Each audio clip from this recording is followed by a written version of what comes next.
Greetings to y'all, welcome back to the channel. Today we will go through Act 2, Scene 1 of My Children. My Africa.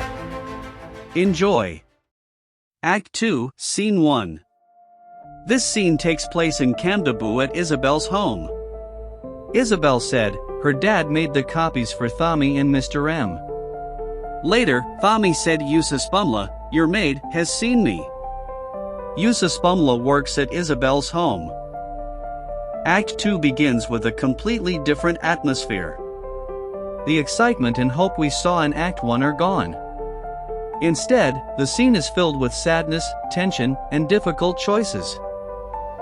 The scene opens with Isabel preparing study notes for the upcoming literature competition. She notices that Thami is unusually quiet and not listening to her. She got angry. After encouraging him to speak, Thami finally reveals that he has decided to withdraw from the competition, because Mr. M's old-fashioned strategy to fight for freedom is taking too long and he wants rapid change. At first, Isabel thinks Thami simply no longer wants to compete. But she soon realizes the situation is much bigger than that. Thami explains that a meeting was held in the township the previous night. The students, known as the comrades, have decided to boycott school as part of their fight against Bantu education, a system they believe gives black learners an inferior education while keeping them oppressed. They believe that continuing to attend school would weaken their struggle for freedom. Thami tells Isabel that this movement is called Isikalo, meaning the beginning. The reason why this unrest is called Isikalo, it is because the comrades believe it is the beginning of freedom. To him, this is not just about refusing to go to school. It marks the beginning of a larger fight for equality, justice, and freedom. Although Isabel supports justice, she struggles to understand why the boycott must also destroy their friendship.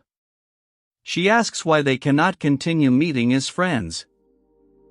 Thami explains that the comrades have instructed students to avoid close contact with white people. Even though he values Isabel's friendship, he fears that spending time with her will make him appear disloyal to the movement. He is caught between his personal feelings and his political commitment. This deeply hurts Isabel. She cannot understand why other people should decide who Thami is allowed to be friends with.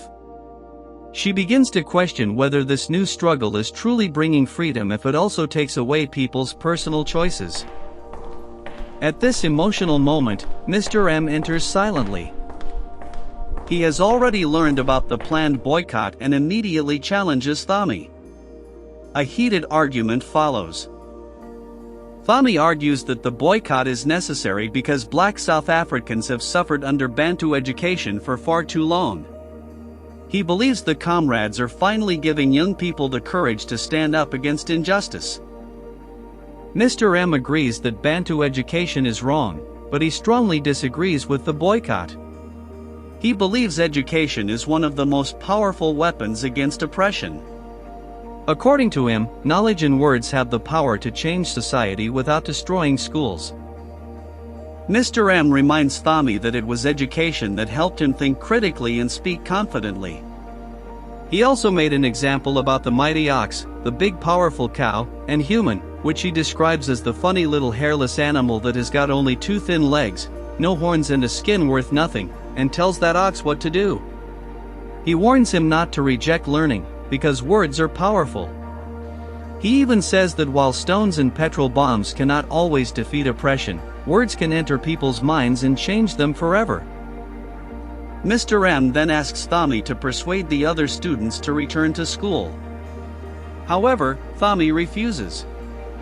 He says the comrades know what they are doing and would call him a traitor if he opposed them.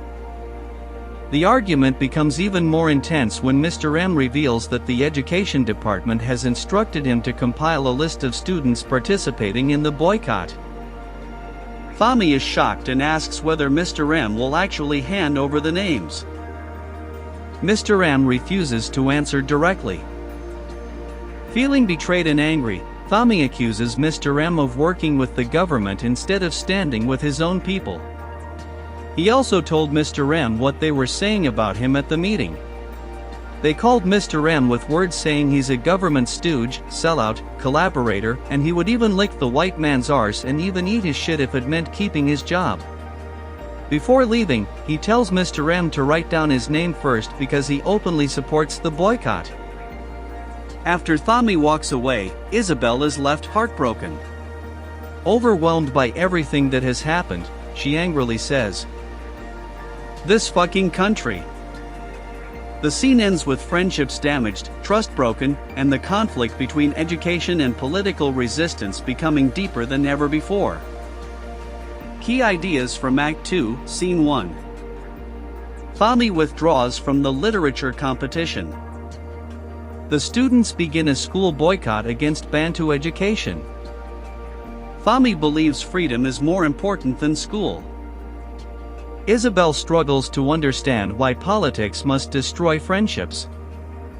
Mr. M believes education and words are stronger than violence. Thami and Mr. M's relationship begins to fall apart. The scene shows the growing conflict between peaceful education and revolutionary action.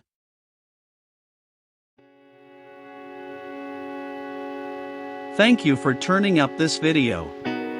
I hope you found it helpful. Do you mind subscribing? I'll appreciate it if you subscribe. If you have any questions, you can write it on the comments section below. I will answer within seconds. Stay tuned for Act 2, Scene 2. It's gonna be uploaded soon. Don't forget to share with friends. Goodbye.